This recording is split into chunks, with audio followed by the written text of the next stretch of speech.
vieni da una famiglia di musicisti, quindi è stato proprio qualcosa che avevi dentro. Vengo da una famiglia di persone che hanno sempre cantato sotto la doccia. Quindi no, io ho iniziato che ero molto piccola quando abitavo vicino a Roma e con un soprano lirico che lavorava in vari teatri a Roma. E solo che abbandonai e ho ripreso dopo qualche anno in terza media, quindi avrò avuto 13 anni.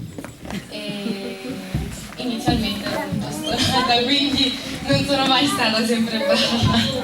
Senti, in genere i genitori quando un ragazzo vuole fare arte e spettacolo sono sempre un po' titubanti. I tuoi ti hanno incoraggiato oppure erano contrari all'inizio, temevano che ti distogliesse dagli studi, che fosse una cosa sbagliata? No, loro mi hanno sempre appoggiato su questa cosa.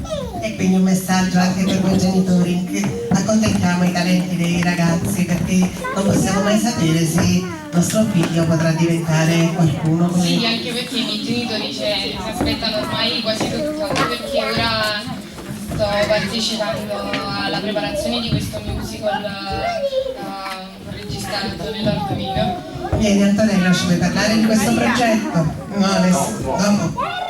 Va bene. Vedo delle ballerine, siete pronte per l'esibizione? Sì.